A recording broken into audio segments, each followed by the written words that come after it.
Good morning, students. Welcome to Siusha College.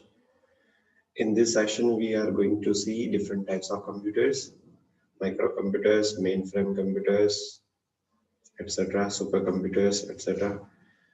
તો આજના આ સેશનની અંદર અલગ-અલગ પ્રકારના આપણે કમ્પ્યુટર્સ વિશે ઇન્ફોર્મેશન લેશું. તો જોઈએ.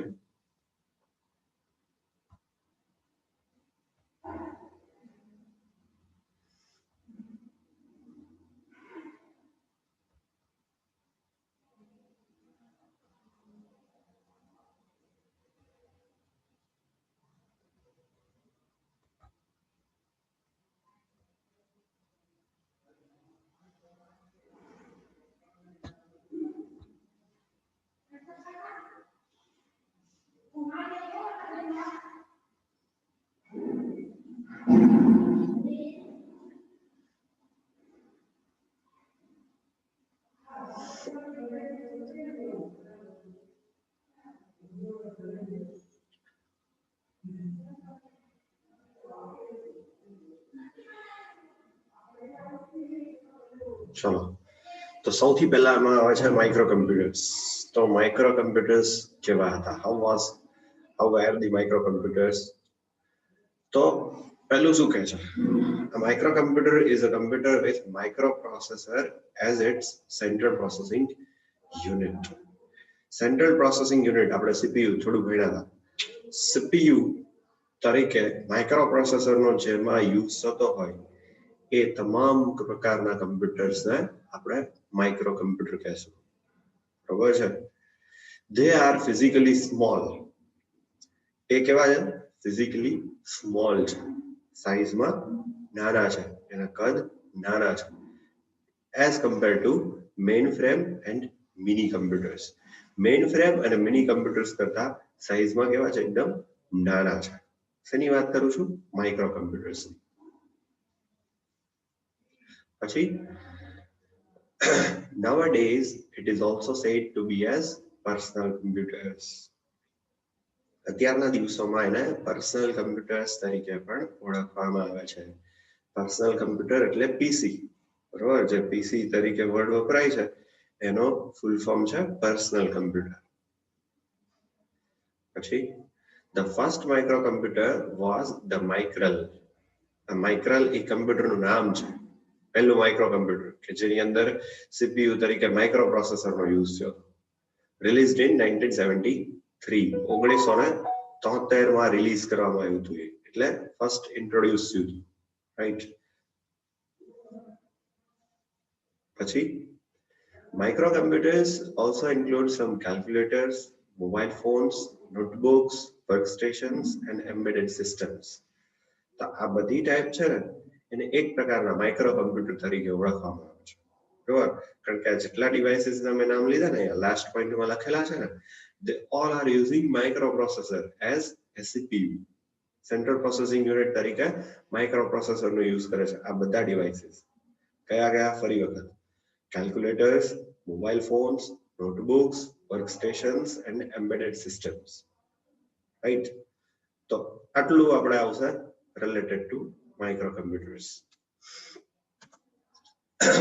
જો images of microcomputers, તો થોડી એવી images એની મેં મૂકેલી છે. તો મોબાઈલ ફોન્સ પણ દેખાય છે, લેપટોપ પણ દેખાય છે, ડેસ્કટોપ કમ્પ્યુટર પણ દેખાય છે. તો these all are the images of microcomputers.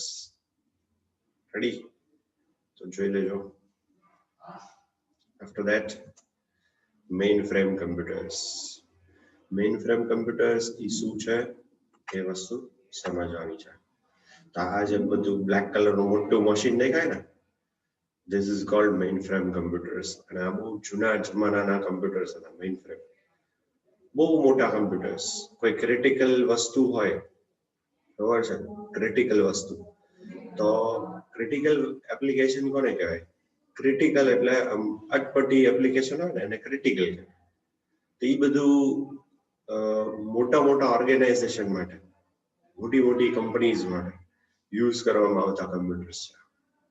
તો ડિટેલમાં વાંચીએ એટલે વધારે આઈડિયા આવે.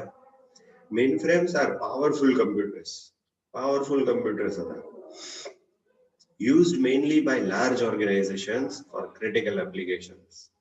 મોટી કંપની માટે બહુ અટપટી એપ્લિકેશન્સ ને સોલ્વ કરવા માટે મેઇન ફ્રેમ કમ્પ્યુટર્સનો યુઝ થતો. પછી a mainframe computer is larger and has more processing power than some other classes of computers. બીજા બધા કમ્પ્યુટર્સની કમ્પેરિઝનમાં મેઇનફ્રેમ કમ્પ્યુટર છે એ બહુ મોટા હતા, લાર્જ હતા અને સારા એવા પ્રોસેસિંગ પાવર વાળા હતા. રાઈટ? તો મેઇનફ્રેમ કમ્પ્યુટર્સ વિશે પૂછાય તો આ બધી વસ્તુ લખવાની છે. અધર ક્લાસીસ ઓફ કમ્પ્યુટર્સ એટલે કેવા? such as mini computers, servers, workstations and PC. તો આ બધા કમ્પ્યુટરની કમ્પેરિઝનમાં મેઇનફ્રેમ કમ્પ્યુટર્સ મોટા હતા અને સારા પ્રોસેસિંગ પાવર વાળા હતા. આટલું સમજો. After that, mainframe computers are often used as server. Normally, mainframe computer નો ઉપયોગ સર્વર તરીકે જ કરવામાં આવતો. સર્વર છે ને નોર્મલી પ્રોસેસિંગ પાવર વધારે જોઈએ સર્વર એટલા માટે. પછી by most measures the first mainframe computer was the Harvard Mark I. યાદ રાખજો, પહેલું મેઇનફ્રેમ કમ્પ્યુટર કયું હતું આવું પૂછાય કદાચ ક્યાંક, તો Harvard Mark I was the first mainframe computers. ત્યાર પછી developed starting in 1930s. બરાબર, બહુ શરૂઆતમાં ડેવલપ કરવામાં આવ્યું હતું. The machine was not ready for use until 1943. આપણી જો ફર્સ્ટ જનરેશન આવી ગઈ 1942, યાદ છે ને? તો 1943 થી એ યુઝ થવાનું સ્ટાર્ટ થઈ શક્યું. ત્યાં સુધી હજી બધા એમાં કરેક્શન્સ આવતા હતા, એરર્સ આવતી હતી, એ બધી સોલ્વ આઉટ કરતા ગયા લોકો. 1930s થી એનું કામ ચાલુ કરવામાં આવ્યું હતું, તો છેક 1943 માં એનો યુઝ કરવા જેવું એ બની શક્યું. મેઇન ફ્રેમ કમ્પ્યુટરની વાત છે. બરાબર? It weighted 5 tons. 5 ટનનું વજન હોય. વિચાર તો કરો, 5 ટનનું વજન એક કમ્પ્યુટરનું. Filled an entire room, આખો રૂમ ભરાઈ જાય એક કમ્પ્યુટર સંભાળવા માટે. And cost about $2 lakhs. $2 lakh. અત્યારે ગણો તો 70-75 રૂપિયા ભાવ છે ડોલર. તો તમે કેલ્ક્યુલેટ કરી શકો છો રૂપિયામાં કન્વર્ટ કરીને કે કેટલું મોંઘું હતું. To build, which is something like $30,70,000 in 2020 dollars. 2020 ના અત્યારના ડોલર પ્રમાણે તમે ગણતરી કરો ને તો $30,70,500 જેટલી કિંમત એની ઈ જમાનામાં થઈ હતી એવું કહે છે. બરાબર? બહુ કોસ્ટલી હતા, સાઇઝ બહુ મોટી હતી. બરાબર? તો આટલી વસ્તુ related to this much information related to mainframe computer. Now, what is supercomputer? A supercomputer is computer that is the frontline and current processing capacity, particularly speed of calculation. બહુ extreme સ્પીડની જ્યાં જરૂર પડે ત્યાં સુપરકમ્પ્યુટરનો યુઝ થતો. Param was the first Indian supercomputer. નામ યાદ રાખવાનું બધું. હાર્વર્ડ આગળની સાઈડમાં આપણે કયું જોયું? Harvard mark I. એ કયું? પહેલું મેઇન ફ્રેમ કમ્પ્યુટર. બરોબર? આમાં એવું સ્પેસિફાય નથી કર્યું કે ઇન્ડિયાનું છે, તો કદાચ સૌથી પહેલું હશે. બરોબર? અને અહીંયા તો શું કીધું કે ઇન્ડિયન સુપર કમ્પ્યુટર સૌથી પહેલું કયું? તો કે પરમ. નામ યાદ રાખવાનું. Second point, Param was the first Indian super computer. પછી extremely fast data processing oriented computer whose number crunching power is measured in hundreds of billions of floating point operations. એટલે ટૂંકમાં આ બધી ગણતરીઓ તમને સમજાવું એના કરતા એટલું સમજાવું કે સેકન્ડના 10મા ભાગમાં લાખો કમ્પ્યુટેશન્સ કરી શકે. બરોબર? સેકન્ડના 1 સેકન્ડના 10મા ભાગમાં લાખો કેલ્ક્યુલેશન્સ ઓપરેશન્સ પરફોર્મ કરી શકે એવી જબરદસ્ત સુપર ફાસ્ટ સ્પીડ વાળા કમ્પ્યુટર્સ એને આપણે સુપર કમ્પ્યુટર કહેશું. બરાબર? Supercomputers rely on parallel processing technology and can use only a few but very complex programs. Parallel processing technology ઉપર વર્ક કરે છે and can use only few, થોડાક જ પ્રોગ્રામ્સ નો ઈ ઉપયોગ કરે છે એવું કહે છે. પ્રોગ્રામ ઓછા છે પણ કોમ્પ્લેક્સ છે. કોમ્પ્લેક્સ એટલે કેવા અટપટા પ્રોગ્રામ્સ, બરોબર? તો એવા પ્રોગ્રામ્સ ઈ યુઝ કરે છે. In modeling economic behavior, nuclear reactions, meteorological and neurological phenomenon, etc. થોડું હેવી ઇંગ્લિશ યુઝ કરેલું છે, બરાબર?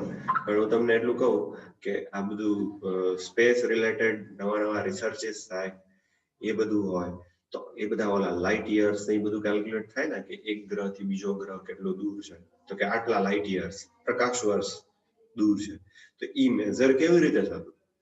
તો એની બધી ગણતરી જે છે એ બધી સુપર કમ્પ્યુટર્સમાં થતી, બરોબર? અવકાશ રિલેટેડ બધી એપ્લિકેશન્સ ને બધી વસ્તુ એ સુપર કમ્પ્યુટર્સ દ્વારા પરફોર્મ કરવામાં આવે છે.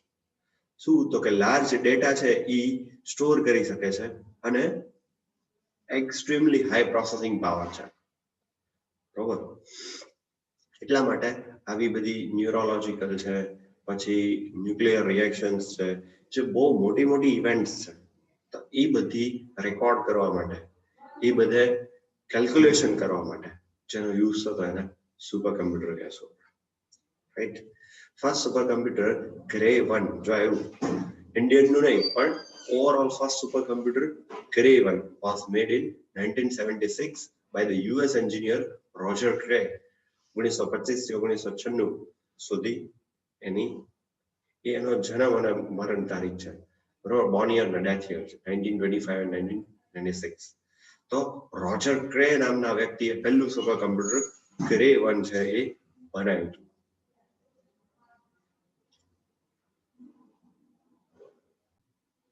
તો શું કીધું આપણે? ગ્રે 1 નામનું પહેલું સુપર કમ્પ્યુટર બનાવવામાં આવ્યું હતું અને એનું નામ શું હતું? રોજર ક્રે, બરોબર? તો એ આપણે જોઈએ ફરી વખત.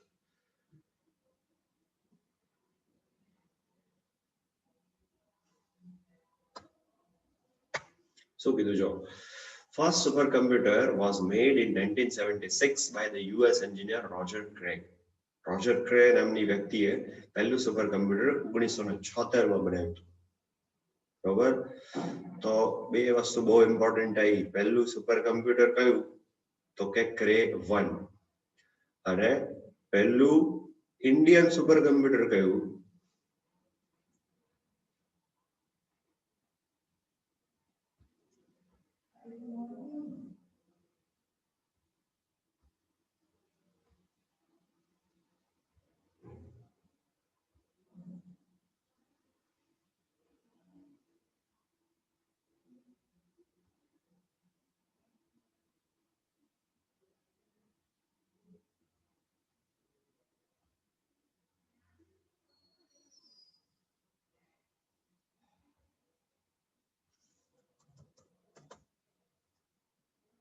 ઓકે, ચલો કદાચ 2 મિનિટ માટે તમને સ્ક્રીન નહીં દેખાણી હોય પણ સ્ક્રીનમાં આમાં જે લખેલું છે એ જ વાંચું છું. ફર્સ્ટ સુપર કમ્પ્યુટર કયું? ગ્રે 1 અને 1976 માં બનાવવામાં આવ્યું હતું યુએસ એન્જિનિયર રોજર ક્રે દ્વારા. અને પહેલું ઇન્ડિયન સુપર કમ્પ્યુટર કયું? તો કે પરમ. આ બધું યાદ રાખવાનું છે તમારે ખાસ. તો related to computers, different types of કમ્પ્યુટર્સમાં આપણે આજે કયા જોયા? તો કે સૌથી પહેલું માઇક્રો કમ્પ્યુટર્સ, પછી એની ઇમેજ જોઈ, પછી મેઇન ફ્રેમ કમ્પ્યુટર્સ, એની પણ ઇમેજ છે સાથે જ, પછી સુપર કમ્પ્યુટર, એની એક ઇમેજ ડિસ્પ્લે નથી કરેલી અહીંયા, બરોબર? પણ આટલી વસ્તુ એ આપણે ઇમ્પોર્ટન્ટ છે, ટાઈપ્સ ઓફ કમ્પ્યુટરમાં પૂછાય છે, બરોબર? તો આ 3 થી 5 માર્કમાં આવો ક્વેશ્ચન આવી શકે, તો આટલું યાદ રાખવાનું છે related to different types of computers. Okay, અને આટલી વસ્તુ સ્ક્રીન સ્ટોપ કરીને તમારી બુકમાં સાથે લખતા જજો પ્લીઝ. Thank you all.